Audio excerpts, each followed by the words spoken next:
is up, and welcome back to Beyond the Arc with Brandon Silvers. As always, I am your host, Brandon Silvers. Appreciate y'all joining me, and don't forget to like, subscribe, rate, review, and share. Hope y'all had a great week. It's certainly been a busy one in the sports world, so let's get into it. Let's talk public relations.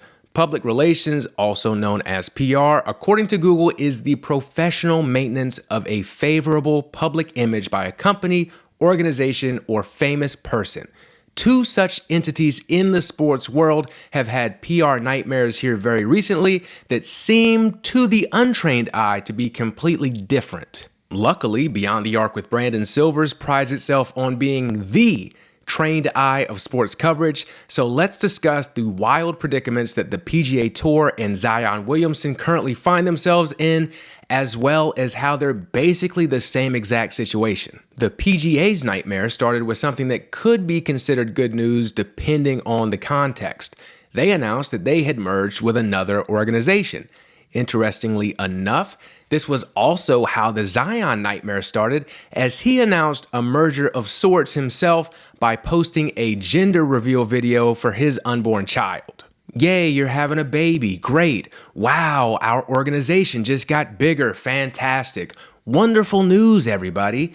Except it matters who you're merging with. People, the public, want to know. And when the public found out, the public then had feelings. Zion merged with a woman named Akima. Many people initially got caught up on the fact that she's a former stripper, but as someone who has a stripper name picked out just in case, Skinnamin Mocha Hottie, for those of you wondering, I don't find that to be an issue. However, videos quickly circulated around the internet allegedly showing Akima fighting another woman, and during the fight, her top fell down, and so she was fighting with her titties out. And yeah, now fighting as an adult already tells me something about you as a person.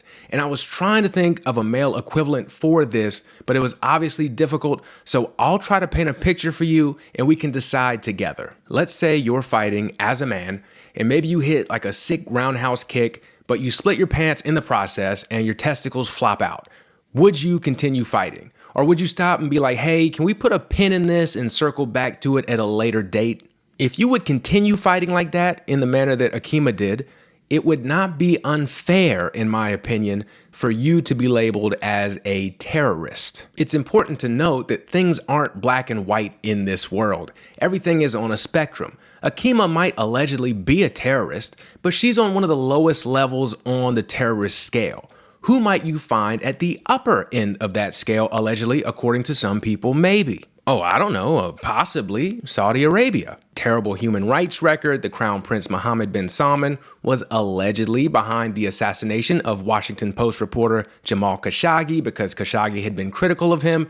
Many of the 9/11 hijackers were from Saudi Arabia. Osama bin Laden was from there, and many believe the country funded the attacks on 9/11 as well as other acts of terrorism. I don't know. So they might be at the top of someone's terrorism scale, maybe. And it just so happens to be the same Saudi Arabia, the Crown Prince, in charge of the public investment fund that funds LIV Golf, which is the same organization that the PGA just merged with. They poured a lot of money into LIV Golf. They started luring away PGA golfers with astronomical bags of money. $100 million for Brooks Koepka, $125 for Bryson DeChambeau, $150 for Dustin Johnson, and $200 million for Phil Mickelson. But why? Why are they spending all this money? Well, it's simple. Sports washing. Sports washing is cleaning up your reputation through sports.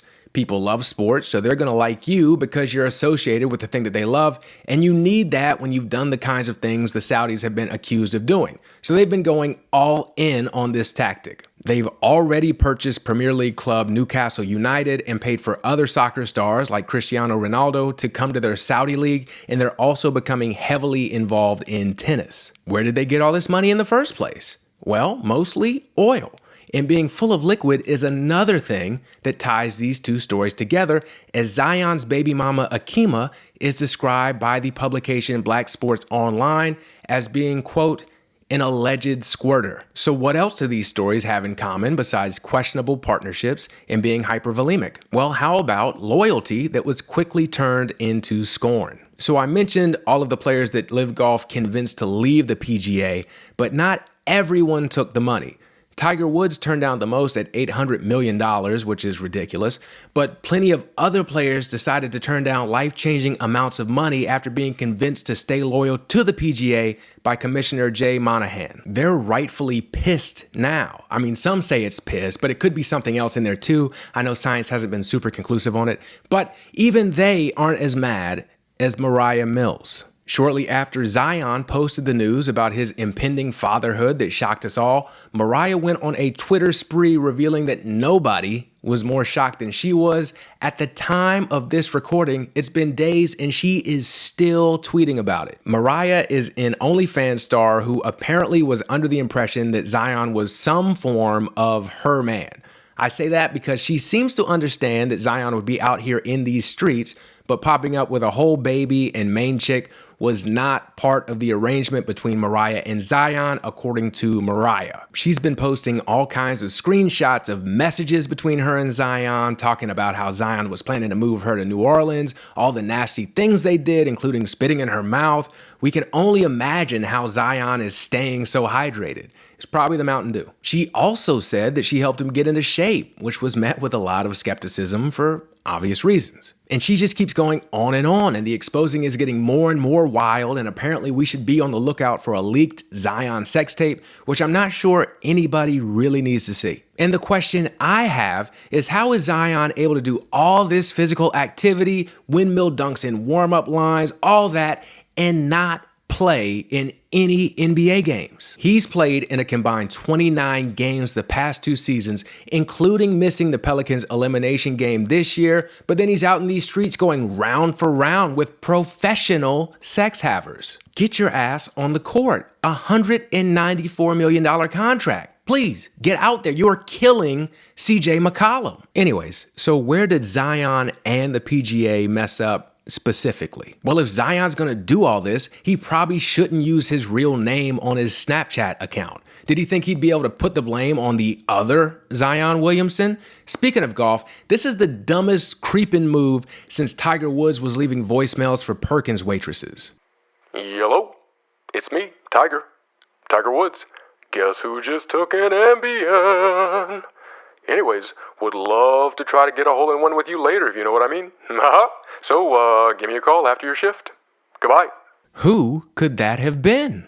Also, setting expectations and, most importantly, following through on them. If you tell the woman that you're seeing that you want to move her to your town and not get anyone else pregnant, then maybe don't do that. And if you do, don't let her find out on the internet with the rest of us. Similarly, if you walk around giving interviews like Jay Monahan did for the PGA about how players should stay loyal to the PGA Tour, if for no other reason than they aren't associated with people who may have not only dismembered a journalist, but also committed the worst terrorist act in America in our lifetimes, then don't turn around and strike a deal to merge with them. And if for some reason you decide to do this anyways, don't let your players find out on the internet with the rest of us, particularly if you've convinced many of them to turn down life-changing money not to go to that organization in the first place. Do y'all remember how bad 9/11 was? It was so awful that it brought the country together.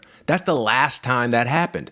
George W. Bush had a 90% approval rating afterward, and Rudy Giuliani was a national hero. We all rallied behind them and each other. So it's more than a little shocking that anybody associated with carrying out those acts could ever be in charge of an entire sport here in America, particularly since sports and patriotism are so intertwined in this country. But maybe there's nothing more American than selling your soul to the highest bidder.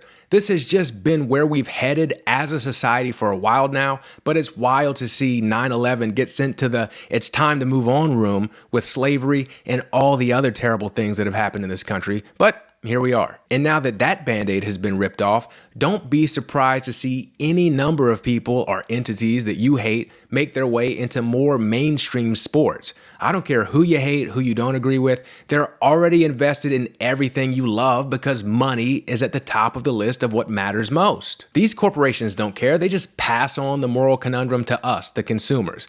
And there are never any ethically pure alternatives or even marginally more ethical alternatives. It's basically take it or leave it. Don't like it, don't watch. But we've already got ours. Welcome to 2023. Okay, so what can the PGA and Zion do moving forward? Well, if you're a member of the PGA, I would do whatever necessary not to upset my new bosses. I wouldn't disrespect them in any way since they don't take disrespect lightly and they might start doing it back to y'all in their way. Do you hear what I'm saying, PGA members? I wouldn't want them to feel like they had to diss a member, you know? You don't want to be around when they start to diss members, okay? You get what I'm allegedly saying about their ability to diss members? Step 2, which is somewhat related, if Jay Monahan had convinced me to pass up millions upon millions of dollars, I would make him look like Martin after he fought Hitman Hearns. That dude is the biggest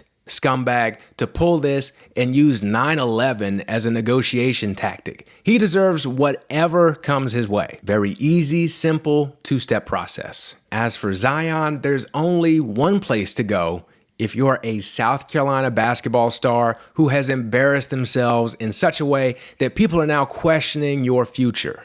Jalen Rose. That's right, sit there, try not to smirk too much, and let Jalen and his matte black hair tell you about how many strippers he almost got pregnant when he was your age. Tell him how you spent the weekend taking deep breaths and you're cured now. Seriously though, what's going on here in South Carolina? Is there something in the water that's going to cause me to develop questionable trigger discipline around strippers? Does it only affect 2019 draft picks from South Carolina? Does anyone have eyes on Nick Claxton and Jarrell Brantley? Something is going on and we need to get to the bottom of it. You know what? I'm going to go track them down myself. In the meantime, this has been another episode of Beyond the Arc with Brandon Silvers. Appreciate you watching and listening as always. You better go like, subscribe, rate, review, and share because I'm a South Carolinian and you don't know what I might do.